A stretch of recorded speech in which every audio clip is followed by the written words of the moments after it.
Title: The End of the Dollar, a story of power, money, and global uncertainty.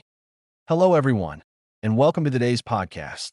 Take a deep breath, make yourself comfortable, maybe grab a cup of coffee or tea, because what you are about to hear is not just a lecture about economics, but a story that touches all of our lives.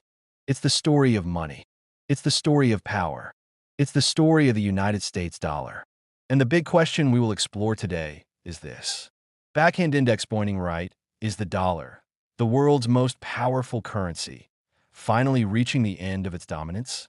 This question might sound technical, something for bankers, economists, or politicians. But in truth, it matters to every single one of us. Because when the dollar rises or falls, when people trust it or abandon it, the effects reach into your pocket, into the prices at your supermarket, the rent you pay, the value of your savings, and the future of your job.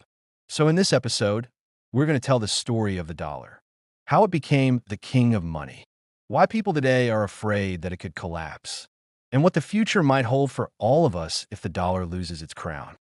1. The birth of a king. To understand the power of the dollar, let's go back in time. The year is 1944. The Second World War is still raging. Cities in Europe are destroyed, economies are exhausted, and nations are desperate for stability. In a small town in New Hampshire called Bretton Woods, representatives of 44 nations gather to create a new economic order. They want a system that avoids the chaos that led to the Great Depression and the war. The deal they make is historic. The US dollar will become the anchor of the world's financial system. Why the dollar? Because the United States, at that time, owned 2/3 of the world's gold reserves, had the strongest economy, and had emerged from the war as a superpower. So the dollar was linked to gold, and all other currencies were linked to the dollar. 1 ounce of gold was worth $35. This system created stability and trust. For decades, if you were a trader in Europe, a farmer in Africa, or a government in Asia, the dollar was the money you trusted. It was as good as gold. 2. The Nixon shock. But the story did not stay simple. In the 1960s, the United States was spending more money than it had. Wars in Vietnam, social programs at home, and growing debts pushed America to print dollars beyond its gold reserves. In 1971, President Richard Nixon shocked the world. He went on television and announced that the U.S. would no longer exchange dollars for gold. From that moment, the dollar became a fiat currency, money backed not by gold but by trust in the U.S. government and economy. Many thought this was the beginning of the end. But instead, something unexpected happened. The dollar grew even stronger. 3. The petrodollar era. How did the dollar survive without gold? The answer is oil. In the 1970s, the United States made a secret deal with Saudi Arabia and other oil producers. They agreed that oil, the lifeblood of the global economy, would always be priced and sold in dollars.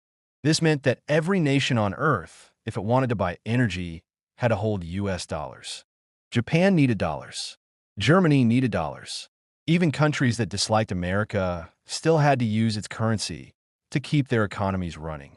This petrodollar system created enormous demand for dollars and allowed the United States to run large deficits. America could print money, buy goods from around the world, and live beyond its means, while other nations had to work hard to earn those dollars.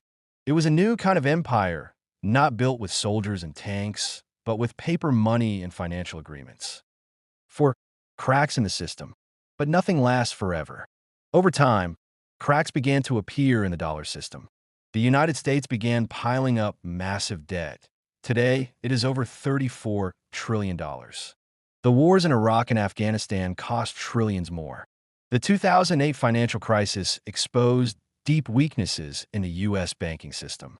And in recent years, new powers like China and Russia have begun challenging the dollar's dominance. China has made deals to buy oil and gas in its own currency, the yuan. Russia, after being hit with sanctions, is pushing to trade outside of the dollar system. Even traditional U.S. allies, like Saudi Arabia, are considering alternatives. For the first time in decades, serious voices are asking, is it possible that the dollar's reign is coming to an end? 5. What would a collapse look like? This is the big, scary question. What happens if the world loses faith in the dollar? Some economists warn of chaos. If countries stop using the dollar as the global reserve, the United States could face runaway inflation as foreigners dump their dollar holdings. Imports would become much more expensive. American living standards could fall sharply.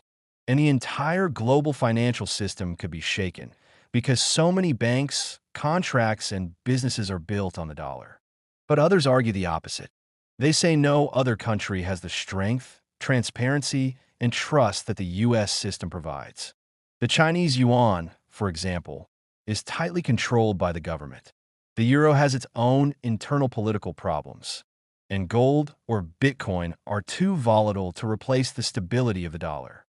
6. The psychology of money. Here is something important to understand. Money is not just about economics. It is about psychology. It is about belief. The dollar is powerful because billions of people believe in it. Investors believe it will hold its value. Governments believe it is safe for reserves. Traders believe it will be accepted everywhere. If that belief changes, the system can unravel quickly. But as long as people continue to trust, the dollar survives. 7. A world after the dollar? Let's imagine for a moment. What if the dollar really did collapse? What would the world look like? Some suggest we could move to a multipolar system where several currencies share power: the dollar, the euro, the yuan, maybe even digital currencies. Others think we might return to gold or commodities as a standard. And some dream of a global digital currency managed by international institutions. Each option has problems. But what is clear is this: the end of the dollar would create enormous uncertainty. Markets would shake. Prices would swing.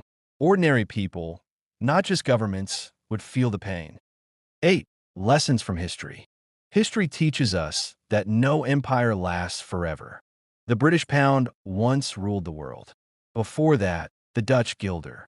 Each fell when the nation behind it lost economic and military power. Will the dollar follow the same path? Perhaps. But history also shows that change comes slowly, and sometimes the old system survives far longer than expected. 9. Conclusion: a story still being written. So is the dollar doomed? The honest answer is, not yet. The dollar still makes up about 60% of global reserves. Most international trade is still done in dollars. And in times of crisis, whether it's a war, a pandemic, or a financial panic, investors still run to the dollar for safety. But at the same time, the forces of change are real. China is rising. America's debt is exploding. Technology is creating new forms of money. And trust, once broken, is hard to rebuild. The story of a dollar is not finished. It is still being written every day in the markets, in the decisions of governments, and in the choices of ordinary people like you and me. So, as we close today's podcast, remember this: money is not just paper or coins or numbers on a screen. Money is a story we tell each other. And the story of the dollar, whether it ends in collapse or continues in strength, is one of the greatest stories of our time. Thank you for listening. Stay curious, stay thoughtful, and until next time, take care.